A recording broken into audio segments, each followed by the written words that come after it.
Hello, everybody, and welcome back to the Broadway Jets YouTube channel. You'll know me from Twitter as NYJ Mike. I'm joined as always by the master of receipts, NYJ Matt. And Matt, there's a lot going on in the world of the Jets. As you can see on your screens on your YouTube, there is a mock draft. We're going to go 2 rounds. The Jets have 3 picks in the top 33, which is really exciting. So, for all of the horror and dismay after a 3-14 season, the Jets have some top picks and a lot of free agent money to work with. There's some other headlines. The Bills got knocked out. Robert Saleh, the former Jets coach, is taking over in Tennessee as the Titans coach. So a lot of fun stuff to talk about. I'm excited for the draft, though, Matt. We got a lot to talk about. We'll rip a quick mock draft. What I will throw out there is at number 2, the Jets are in a spot where you're going to pick between 4 to 5 guys. And I think most people will probably lean Arvell Reese and Ruben Bain right now. We can talk about trading back. You got to have a team that wants to trade up. But I do hope that as we go from today until the draft, which is 4 months, 3 months, February, March, 3 months away. 3 months basically tomorrow. Today. Yeah, tomorrow. Let's have some good discourse, right? If you want Ruben Bain and somebody mocked Arvell Reese, they might not be a domestic terrorist. They might just disagree with who to draft it to. So we'll do a quick one. I know feel pretty good about the round 1 prospects. I have an insane Excel file where I take feedback from all the people I trust in the draft and build like a mega file to look at who we should take. I also watch college football like a degenerate. But before we get into it, Mike, I don't know if you saw, my brother did have his beautiful daughter yesterday. So congrats to my brother. I did not see. What the fuck? Just posted on Instagram. They've kept it quiet for a day. But breaking big time. News. So congrats to Drew, who's definitely not watching. But I love throwing it out there. I'm happy that we got another niece in the family. Let's go. Expanding. All right. Into the mock draft, Mike. So we know who's going 1. Yes. Very easy. Mendoza's going 1. So at 2, the guys that you look at, I don't think Caleb Downs as a safety is going 2 overall. So Arvell Reese and Ruben Bain are probably the 2 guys that stand out. David Bailey will make, I think, a strong push as the entire draft process goes. David Bailey and Ruben Bain are going to the Senior Bowl. So there's poor tackles that have to defend these dudes, killing them every game. But yeah, Mike, where do you lean initially if you were to be between Bain, Bailey, or Reese? It's funny, Matt. I think the easiest path to the Jets, the most direct path to the Jets regaining their defensive identity is that middle linebacker, field general type, Arvell Reese. What's interesting? I was thinking about CJ Mosley and the difference of the Jets defense in 2022 and 3 and then 2020, 4 and 5, and you have Mosley in 2022, 2023 really playing every second.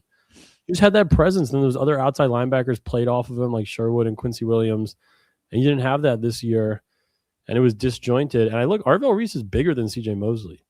Yep. CJ's like 6'2", 225. Arvell Reese is 6'4", 240. He's fast, can rush the passer. I don't know. If Ruben Bain turns into that, dominant edge rusher, Myles Garrett kind of player, and you pass on him as a disaster, but I feel like you're missing that quarterback of the defense. I think it's fair. And I've gone back and forth, and you watch the national championship game, and Ruben Bain's blowing up, real tackles, right? Not random guys from Western Kentucky. He played well, and the big outlier number is the arm length. And if he can play all over the other defensive line, and you're comfortable with having short arms, it's just like that terrible stat where there's never been a Pro Bowler with that short arms before ever. Really? So it's tough, but you watch the guy, he's just a football player. He just dominates. So alligators are strong too. That's a good point. That's a good point. There also is a clip going around of Darren Moody talking about how measurables for certain positions are like a no can do. And this could be one for him. So I would love to take Ruben Bain here. I think I'm going to go back and forth a bit throughout the offseason, but we'll take Arvell Reese, and you just get your linebacker, put it away. Linebacker at 2, not the most ideal situation, but he can rush the passer. You watch him. I think it was the Indiana game. There's a play where like the running back gets a toss, and Arvell Reese goes from his position to making a tackle for a loss in like 0.5 seconds. I don't think I've ever seen a guy have that quick of a burst. So we'll take reset 2 here. Yeah, because I don't know. It's just tough too. And like the David Bailey is interesting too. He's like the opposite of Bane with those great measurables. I don't know. And also, Matt, you don't want to draft. Obviously, the Jets are not really in a position to draft of need, but we've talked about it a lot. You took a first round edge rusher in 2 of the last 3 years. So, yeah. Tough. So in this scenario, I think that the board does not fall well for the Jets. You have a lot of Kittle down to Jeremiah Love are going to go top 15. Jordan Tyson injury prone, but he's a top end pick. Cardinal Tate. Styles is a guy that's been mocked to the Jets a lot at 16. Goes 7 here to Washington. Probably don't take Styles if you take Reese at 2 overall. Right. Bane goes 8. David Bailey 9. I've seen Bane mocked a lot, obviously to the Jets. If not, he goes 4 to the Dolphins. Yep. Yeah. I think like David Bailey going to Titans at 4 is going to happen. Did the Titans trade with the Dolphins? What happened? No, what am I thinking? I must have seen a mock where I'm sorry, I said the Dolphins, the Titans. Yeah, so Love goes 4 to Robert Saleh and the Titans. Wow. They're taking David Bailey, I feel like, if he ends up getting to 4. But Mike, Jermon McCoy is a very interesting one because I don't think the Jets are taking corner at 16. It's definitely not off the table. Jermon McCoy didn't play football in 2025, and if he's healthy for the combine, he based on his 2024 tape, everyone says he's the best corner of the draft. Mekhi Lemon, another guy at 16 you want to see there, not there. Peter Woods at 12. A huge Buffalo Jet fan loves Peter Woods. He goes 12 to Dallas. Keldrick Falk, weird edge type where he's like a big edge, like decent run defender, needs to work on his pass rush, and people like online hate him. Cassius Howell, Caleb Banks, interior guy. So the board falls kind of weird for the Jets where you can go a lot of different options here, but this is the kind of fear of if that goes top 15, now you got to make a decision. So, right. Well, yeah, I mean, obviously the Jets need a receiver. So the Jets need a ton of things, which we've talked about, especially on defense. The one main need on offense is a second receiver alongside Garrett Wilson because you have most of your offensive lines in place. You like the tight end. You like Garrett Wilson. Breece Hall, we're assuming, is going to be there. But the other thing, Matt, we need is a quarterback. And you just scrolled past the number 2 quarterback ranked in the draft, Mr. Ty Simpson. What do you think about Ty? I would probably, if Peter Woods is here, I'm probably taking him. Mekhi Lemon, I'm taking him. David Bailey, like these guys that fall, I would take them. Based on how the draft fell, I'm taking a chance on Ty Simpson at 16. There are receivers going to be available. Like Chris Bell is there. Elijah Surratt probably later in the second round, but there will be receivers there at 33. There's not going to be Ty Simpson there at 33 likely because I think a team is going to take him in the first round. So they get his 5th-year option. It makes too much sense. So, Mike, I'm down. I would do it, but let's just look back at the top guys. Who else is there? Because the top tackle is the Spencer Fano guy, so he doesn't go. Mwaga doesn't go. Maui Noah, Maui Noah is projected to go 3. I think he's the odds-on favorite to go 3. Wow, which is hilarious. He's here. So that would push back another guy for the Jets. Yeah, where they definitely need defensive line, especially if you take a linebacker. You need basically the whole secondary. You're gonna have Brandon Stevens, AZ Thomas. You're gonna have Malachi Moore. So there's gonna be guys that are still there. You're gonna have, but you need a lot. I don't know, but I agree in this scenario. I would be rather than take like the 4th receiver off the board or an offensive guard or the 5th edge guy or the 4th corner. I would rather take Ty Simpson. Take a chance to turn the franchise around. I agree. And Delane's a guy that has been mocked anywhere from like 10 to 14. Avian Terrell, I saw a couple mocks him going to the Jets. I don't see it happening. Denzel Boston, a lot of people like him. You probably just want to pray that Mekhi Lemon's here at 16. That's the most things I've seen mocked are either Arvell Reese / Bane at 2 and then Mekhi Lemon at 16. Dude, if that happens, it's a perfect draft. I would love for this to go our way for it to be like that because they will get a lot of clicks online. But Caden McDonald, like you might look for like a big defensive lineman in that pick 33. I think probably a little rich to take one at 16, but if they did, don't hate it. Remember the Jets took like 6 straight years. They just kept drafting run stuffing defensive linemen. Why not? And they were all actually pretty good. This is hilarious. Wilkerson, Sheldon. Leonard mock draft like staple right now is CJ Allen at 33. The Jets, like every mock draft, he'll be at 33. Well, we'll take Ty Simpson. I like that play. Yeah. Sadiq is the number 1 tight end, correct, from Oregon. Yeah, he has like weird production though, because you'll see him. He's like the most physical, insane, intimidating dude ever. And his like he doesn't have like that much production because tight ends in college football don't get like 8 catches a game. So people love him. Jets not taking him. Awesome, man. We have our quarterback of the defense and our quarterback of the offense on the roster now. The offense is almost complete. You just need a receiver. Yep. So as projected, CJ Allen here at 33. You just took Arvell Reed, so you're not taking him. If we took Bain, maybe a play here. Akeem Essador, Mike, just took over the championship game. He was number 3, right? He was terrific. He's going to be 30 at the end of his rookie contract. He's that old. College football is a new game now, Matt. Let's see if they have like his. They don't have his wear age. And tear. 24.8 years old. Jeez. I love that pick. It'd be very fun, but let's do it. Why not? Let's look at who. Emmanuel Pagnon is a guy who's mocked in the first round a ton. Let's go to the receiver group here. Like I think Chris Bell we saw. Yep. Elijah Surratt, Jacoby Lane. Like this is where that falls, and you probably will take them with the second round pick. So fuck it. People are gonna see this mock and be like, "You took a 25-year-old." Yeah, we did. Yeah, he's NFL ready. I like it. I think positional need as well. Obviously the Jets, like we keep talking, need a lot of stuff, but yeah, unless you want to take someone in the secondary, Keontae Scott was great, but obviously these are guys that we just watched. Moten says today he's not coming out. The defensive tackle from Miami. Jadarian Price would be a very fun, like 3rd-round pick. He's great. Like the Jets running back room though just feels full, with Brees, Braylon, Isaiah Davis all coming back. Mm-hmm. Hopefully Kene Nwagwu is back as well, even though he's not traditional back. I like him, Matt. Yeah, right? We'll run it. We'll run it with Messador. Yeah. And let's see if we can get that receiver here. I saw what's-his-face went, Bell. Chris Bell went. So Jacoby Lane, CJ Daniels. So Branch was at USC. He's like the insane kick returner. He won the Heisman in the NCAA franchise. Yeah. I love that. I think here you keep it simple. Take a receiver, take Jacoby Lane, and just run it. Let's go. The Beatles wrote a whole song about it. Penny Lane. It's a great song.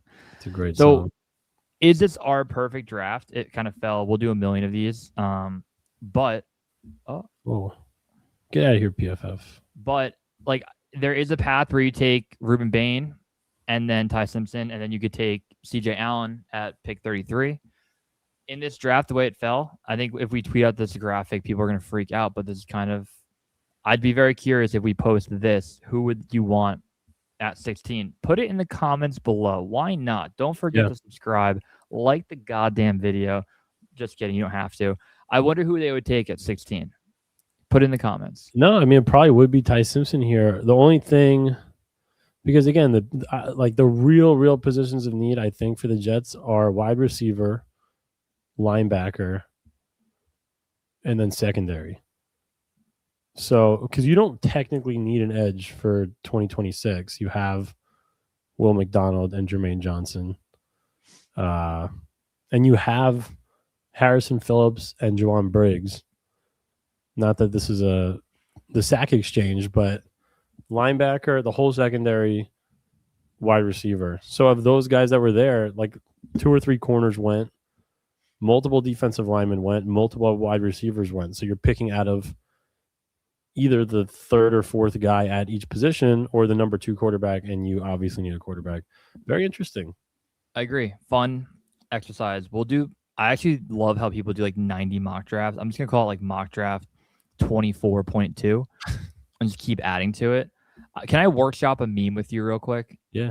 So you know that that's what we do. Meme of Signetti like peeking around the corner? So funny. I want to do one. I had it typed out. I was like under the influence the other night, and I couldn't tell if it was me thinking it was funny or if like I tweeted out, because I I tweeted the one. Do you see the Rex Hogan one I tweeted? Oh, is when he goes to war? Yeah. Yeah. Like I watched that video and I was under the influence and I was crying. I was laughing so hard. It's like the least amount of likes I've ever had on a post, but I'm like, that is funny and I don't care. I want to do the Signetti one, and it's like Woody Johnson looking out of his office, and it's Harrison Phillips and not Joe Douglas. Like there's a play there, and I can't figure out how to word it, but it's him peeking around like, didn't I fire that fucking guy? It's and pretty Harrison good. Phillips. No, listen, dude. Then that meme is hilarious. But it sits in the draft. I can't figure it out. Do that. What? He's looking for the first down. It's like clearly the ball's over the line. That guy's nuts. He got kind of. I mean, that was a great game, Miami, Indiana. But Miami was going to come back. Such a good game. And you have what we're gonna. So Saleh, Titans. Saleh. I am in a weird spot because I was kind of happy for him in a weird way, and I didn't love his tenure with the Jets. I like the guy. I don't like the pouty nature that he brought at times. I don't love that he took his coach's phones to find out who's leaking things. Very bizarre behavior. Yeah. But when you look at him coaching 54 games, 1, 2, 3, no more. What is it, 4 years? Well, there's 17 games, and were they always 17 games? 2021? I think yes, that's the first year. I think it was 73 games he coached. Let's see. Because what did he was 4-13, 7-10, 7-10. He didn't coach the one game where Ron Middleton won the COVID game. Is that so? He's coached 72 games, and here's what I want to make a point. He had Aaron Rodgers for 5 of them. Yeah, and the other 68 is just Zach Wilson, Mike White, Trevor, like random guys. So I actually would love to see him get a run, and I hope he fails because I don't want the Titans to be a wild card team. I want to be the wild card team, but I don't know. I don't hate the guy. Where like I really hated Adam Gase, and like Todd Bowles did piss me off a ton. I don't hate Robert Saleh. No, Adam Gase was the clear worst. If people want to argue about Glenn, but I think I made a tweet today where I still think it's too early. Great tweet, Mike. That was like a very well thought out. The Jets didn't do anything you wanted them to do for like 5 years, and they did a thing, and then they fucked you in the face, and then you're like, I still like this team. Yeah. The tweet was that, everything that Aaron Glenn started, got rid of Rodgers, which I hated, brought in Fields. I don't understand how you make that evaluation. Go 0-7, and then you finish the season with tank job of Brady Cook, who is the Kirk Cousins of Luke Falks. But so before that, like Saleh, and at the time when Saleh got fired, it was weird because we are pretty patient fans, and we kind of were okay with it. We weren't like, wow, this is a horrible move, because you had one real chance with Rodgers and that team after the Achilles. And I guess the Jets' thinking was, let's try to light a fire and see if we shake it up, it'll work. And in hindsight, it wasn't the right move. And if Saleh got a bad, he got kind of fucked. You were playing for a division lead in October if you win that Buffalo game before he got fired, or I guess after he got fired. But here's why. Like, if you want to know the truth of why you and I were fine with it, is we did not think Denver was that good. Right. And we weren't like thrilled by Minnesota. We looked at those games like, you're 2-1. Dude, like you can be 4-1 going to a home game against Buffalo in primetime. And we expected, because the Jets beat the shit out of the Patriots in week 3. So that's the best where you're like, fuck them, light a fire. You can't be 2-7, right? Like you can't lose 3 straight games now after what happened in London. And yeah, I don't know. I feel like he's a good dude, and it just didn't work. And I hated the pouty nature that he had. But then Joe Douglas gets an interview with Atlanta today, and I don't like Joe Douglas. Like, I hate him more than Robert Saleh. And I was thinking about today, I'm like, we could do a full podcast on annoying shit that Joe Douglas did, like all the time. And this isn't very like hindsighty, because it's tough to be like, when the Jets made their 2020 draft, we weren't after it being like, what the fuck just happened? But 2020 was a debacle. I can make the argument Joe Douglas had 2 good days in 5 years of drafts. So there's 15 total days. Day 1, day 2, day 3. The day 3 of 2021 isn't bad. Like you got Sherwood and Carter. Yeah. Eccles, like decent. And then 2022 day 1. And then the rest of it's like, I like Hall and Rucker on day 3 in 2022. I like Olu in 2024, but he was a bad drafter. He was did a good job at trading for people outside of JFM and Reddick, that whole debacle. But like he traded for good veterans that ended up working well. He did a good job on the waiver wire, but he did so many things that just like broke this team that he is the reason why they never eclipsed 8 wins one time. Yeah, they had bad luck too. Definitely. One of the things that is bad luck is completely uncontrollable, which was Aaron Rodgers. By the way, he did bring in Rodgers, which we loved, but credit. Yep. The other one is Zach Wilson being horrible, but that's his fault. That's bad luck for the Jets because you just draft a guy too, and someone else would have drafted him probably 3 or 4. But that's not hindsight for us because we didn't want it. Didn't want it, and he traded away our prince, Sam Darnold, and it was pretty disturbing. So yeah, no, I agree, and the Jets, they would have had a good year in there at some point if Mike White didn't get hurt in 2022. But we always kill the Jets for not getting a veteran quarterback in 2023. I don't care what happened. Get a veteran quarterback. Like you ended up getting Trevor Siemian. You have to do something else. Yeah. You have to do it. Mind-boggling. He wasted a season. I can't believe they did it. And I think there's somebody on Twitter that I interact with a lot, and he makes the point, like how many backup quarterbacks come in and like make the team make the playoffs. And it's a fair argument, but I wanted the opportunity. And we knew Zach Wilson could not do that. Right. That team had a special defense, Matt. They were 4-3 at one point, and you're winning games where the team set the record for punts in a game. The Jets-Giants game to go 4-3. They didn't score. And it's weird too, though, because like we look at Mike White with like glowing, like we love looking at Mike White's stats and what he did. He won 2 games. Like he didn't light the world on fire. He played better. I was looking at those games today. But yeah, man, that stretch that I'm talking about, the Jets went on a 3-game winning streak in 2023 where they beat the Broncos, Eagles, and Giants. And then the 4 games after that, they scored 6, 12, 5 games, 6, 12, 6, 13, and 8. There's like the Raiders game, the Chargers game. Yep. They got murdered by the Bills. Then they crushed the Texans in that weird game, and then they scored 0 the next week. So it's just, you needed a guy. They didn't do it. Very, very frustrating. Those teams should have been in the playoffs once or twice at least, and they weren't. Yeah, and I don't know. I have a tough time because there's a ton of tweets of us like praising Joe Douglas, like Trader Joe, he fucking did it. And like I like Denzel Mims in the second round 2020. And there is like a production-based argument where it's like, yeah, your production was bad in these drafts, but then it's like you take James Morgan and like you take Becton over Tristan Wirfs. And I don't know, man. It was very frustrating.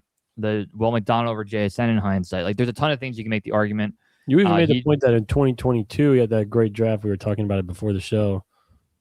Like you took Sauce and Garrett, which is awesome, but they could have just taken Stingley and someone else. Like there was a great Drake London. Yeah. And you're just like, if Atlanta took Garrett. Right. And it would have worked out either way. So. I guess you're like, oh, thankfully you didn't take Kayvon Thibodeau and who's trying to Evan Neal? Treylon Burks. Yeah. So I think we hit on that. A little bit of argument I had with Buffalo Twitter is when all right, we gotta talk about the Sean McDermott stuff. Yes. I deep down believe that the Sean McDermott story is one of the craziest things that's ever happened in the National Football League. And it gets a lot of run on Twitter because it's very funny. The terrorist sympathizer part? Yeah. Because like we have jobs. And at work, the fact that we could try to motivate the people we work with or under us that, hey, these terrorists did a thing. We need to act like them and like have a goal.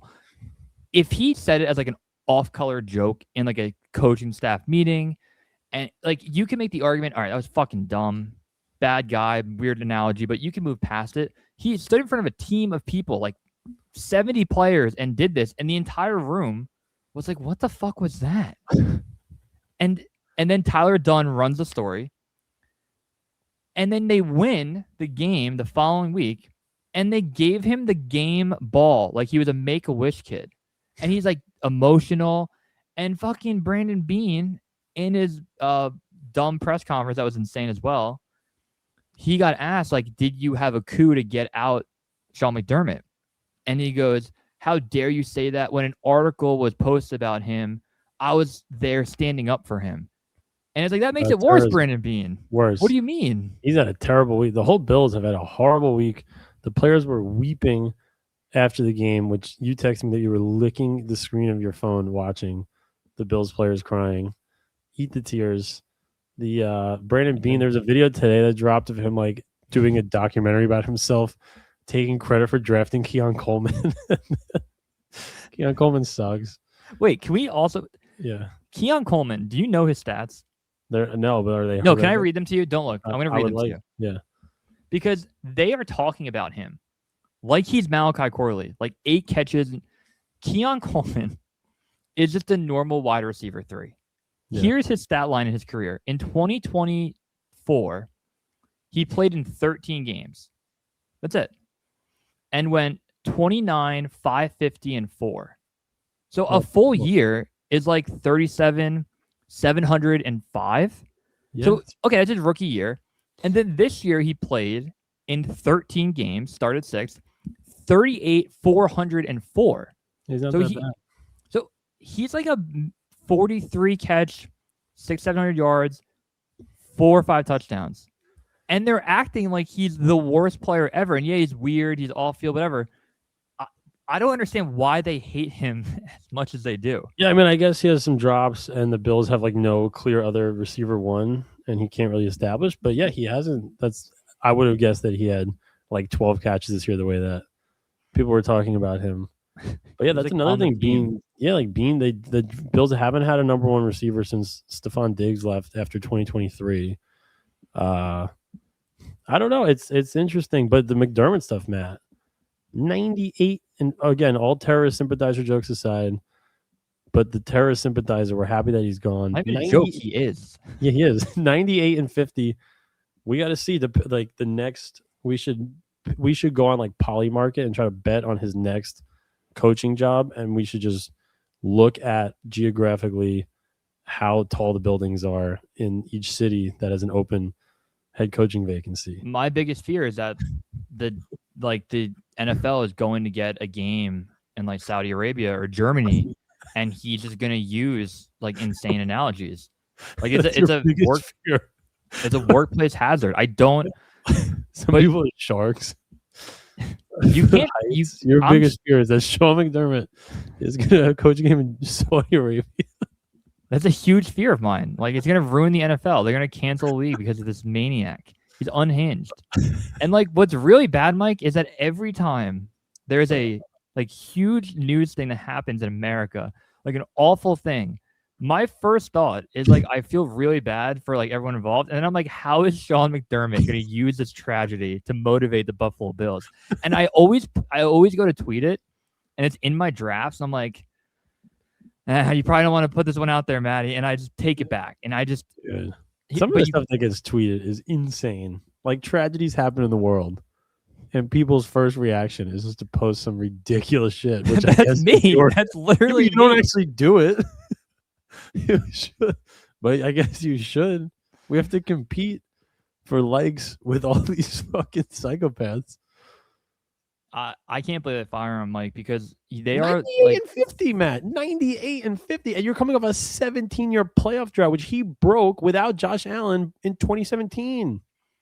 And then these fluky things happen, and like I don't think it was a catch. But what if Brandon Coach is like play stronger on a 50-50 ball? Right. What if 13 seconds doesn't happen? And yes, he owns that. Like he was the coach during it. Yeah. But that's a 1 in a million chance. They missed a kick. They lost in overtime to the Texans. Wide right. Like, what if Josh Allen doesn't throw the ball backwards at the end of the first half?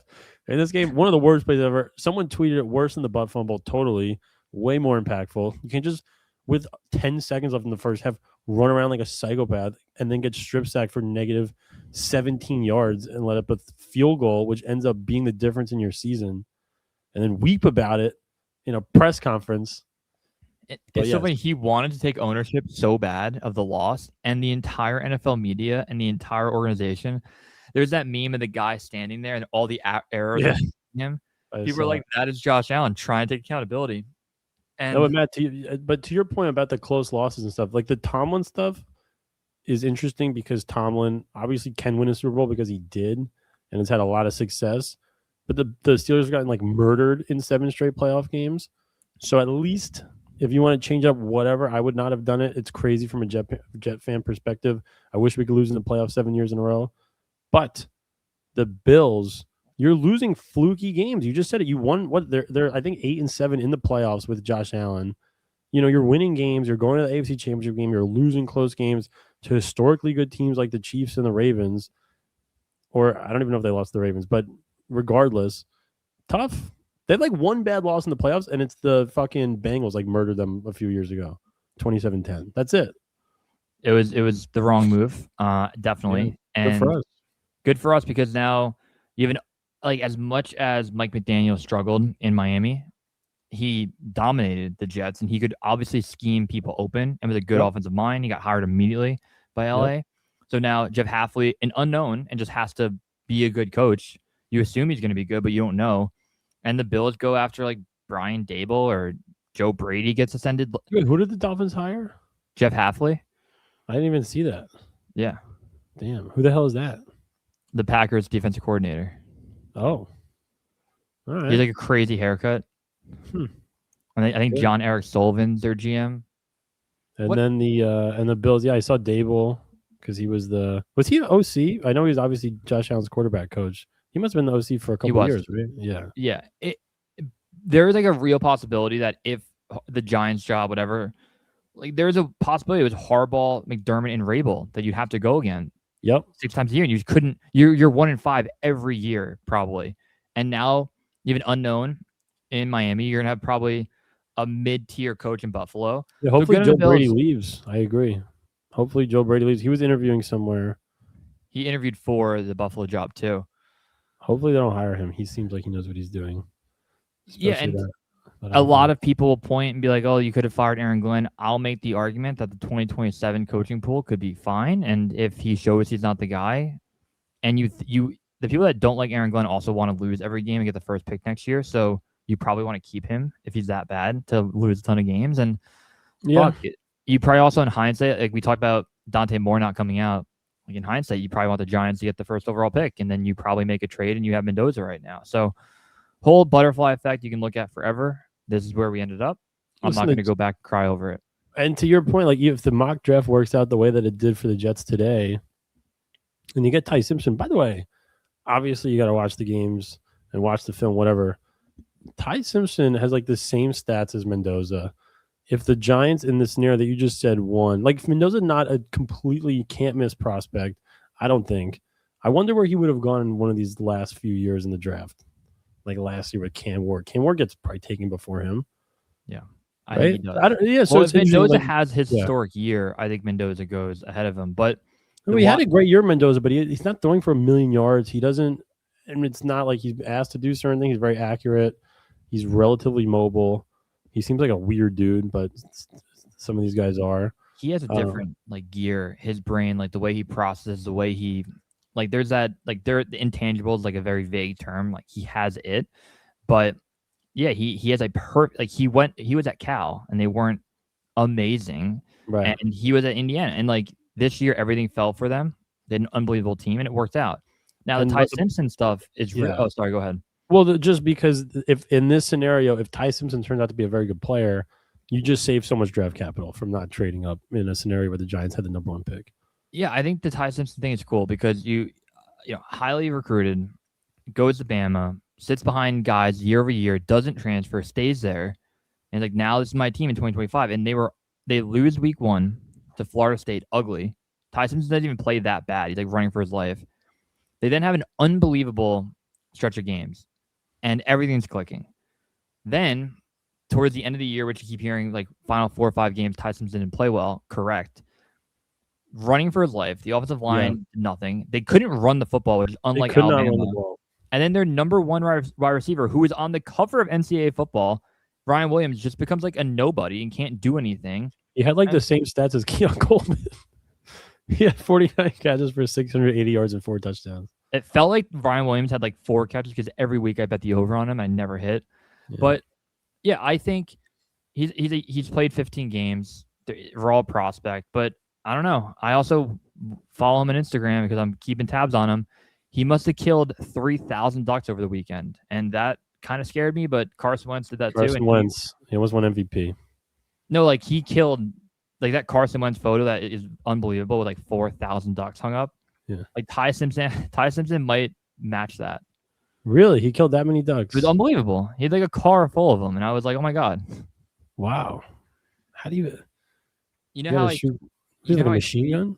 You know how I always lie in my tweet about like our video, what we talk about? Right. I'm like Brian Costello OnlyFans.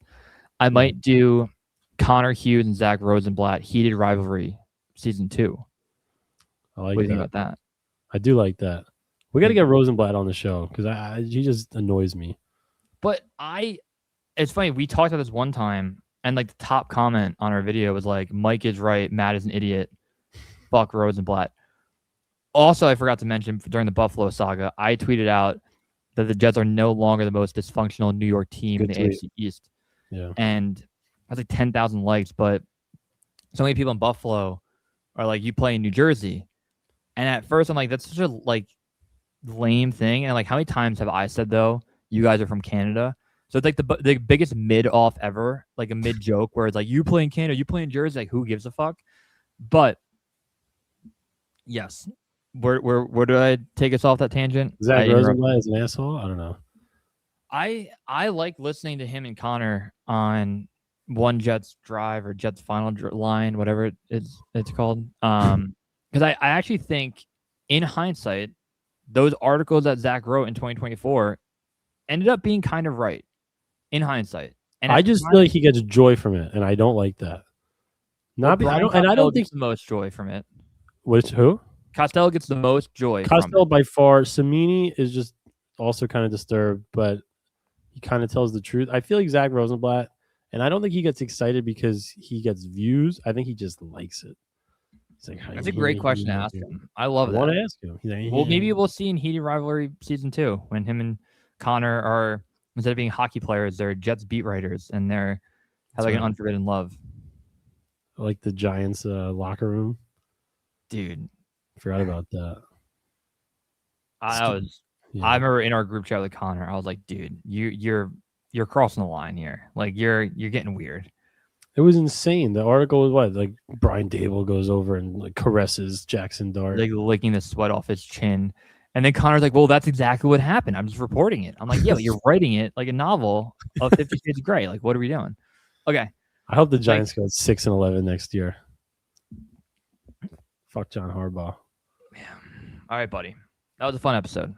Very good. If you made this far, don't forget to hit subscribe and DM us if we do not follow you back. We will follow back anybody who makes it to the end of the video. That's right. All right, buddy.